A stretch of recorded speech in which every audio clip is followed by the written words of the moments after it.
केला बेचने वाली चुड़ैल। एक बार की बात है, जादूपुर नाम के एक गांव में करतब दिखाती एक औरत एक रेड्डी के लिए गांव में आती है।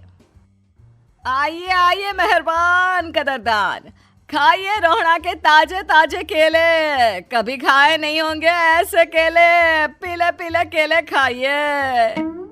ये कहकर रोहड़ा हाथों में 4 केले लिए उन्हें सर्कल में जोर जोर से हवा में उछालती हुई करतब दिखाती है, जिसे देखकर आसपास के सारे बच्चे अपने अपने मम्मी पापा से उस औरत के पास जाने की जिद करने लग जाते हैं।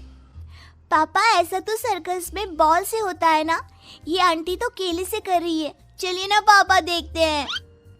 रोहड़ा एक पतली सी तार पर चलती हुई केलों से करतब दिखाती है।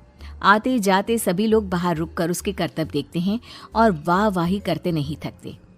जैसे ही एक आदमी पास आकर उसे पैसे देने लग जाता है, तब वो कहती है, अरे नहीं नहीं साहब, मैं करतब तो बच्चों के मन को बहलाने के लिए करती हूँ। धंधा तो मेरा केले का है। पीछे देखो मेरी रिड्डी, जो भी मेरे केले खाएगा मेरी तरह चुस्त दुरुस्त और तंदुरुस्त हो जाएगा। पता चलता है क्या कि मेरी उम्र 55 की है।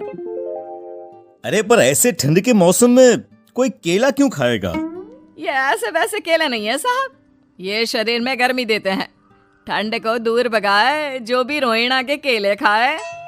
पापा, अगर मुझे केले नहीं मिले तो मैं घर नहीं जाऊंगी। तभी उसके पापा कहते हैं कि बेटा, केले ठंड में कभी गर्मी नहीं देते। ये सब कहने की बातें हैं, सामान बेचने का तरीका है इनका। पर पिंकी नहीं मानती। मैं केले खाऊंगी। पिंकी की जिद के आगे नत्थू हार जाता है और उसे केले खरीद कर दे देता है। पिंकी खुश होकर केले घर ले आकर खाती है। अब मैं भी करतब करूंगी, कितना मजा आएगा। जादुई केले। पिंकी पहला केला खत्म भी नहीं करती कि वो बेहोश हो जाती है। दूसरे केले से एक काला धुआं आता है और रोहड़ा चुड़ैल बनकर बाहर निकल आती है। मेरे भूतिया केले बच्चे न खाए, ऐसा हो ही नहीं सकता। जादूपुर वालों, कब तक बचोगे?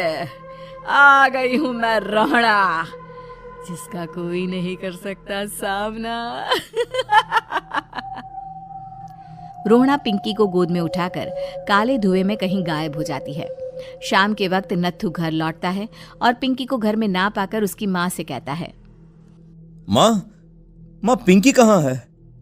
अरे बेटा, उसे तो तू सुबह करतब दिखाने ले गया था ना, फिर कहाँ वापस आए तुम दोनों?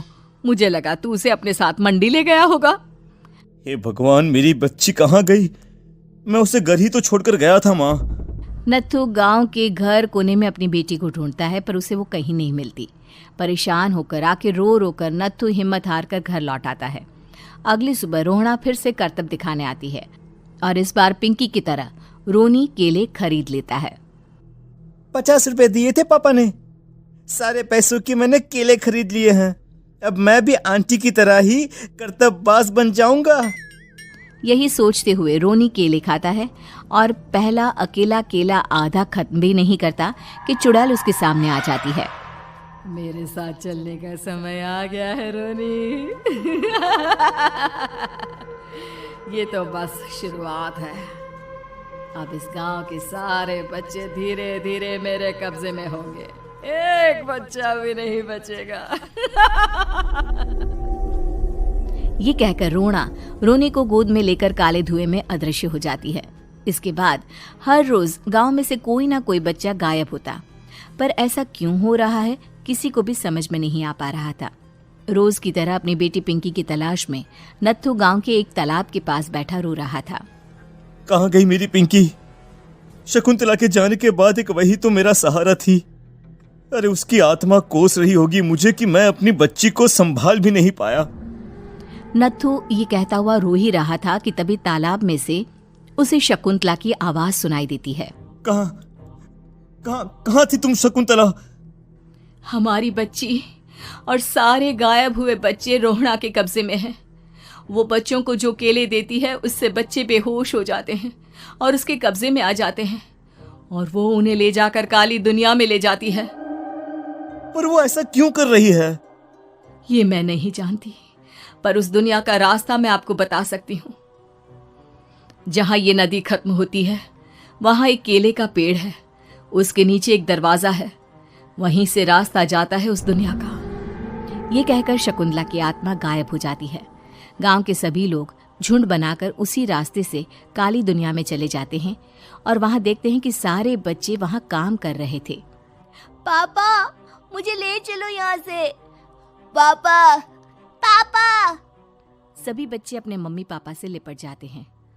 तो तुम लोग यहाँ तक आ गए? क्यों हमारे बच्चों को पकड़ लिया तूने? तुझे शिकार ही बनाना है तो ले, हम सब आ गए हैं, हमें खा ले। नहीं, मुझे बच्चे चाहिए। मेरे बच्चे के बदले तुम लोगों के बच्चे। क्या मतलब? मैं इसी गांव में रहने वाली एक औरत थी। केले की चोरी के इल्जाम में मेरे बेटे को गांव वालों ने इतना मारा कि वो मर गया। उसी दिन मैंने ठान लिया कि गांव वालों का भी वही हाल करूंगी। कुछ दिन बाद बेटे के चले जाने के दुख में मैं भी मर गई और मेरी भटकती आत्मा एक चुड़ैल बन गई। और फिर मैंने बदला लिया तुम सबके बच्चे छीनकर। बर्दाश्त नहीं कर पाए ना? सोचो मुझ पर क्या बीती होगी। हमें माफ कर दो रोना। पता नहीं ये किसकी गलती थी, पर हम सभी माफी मांगते हैं।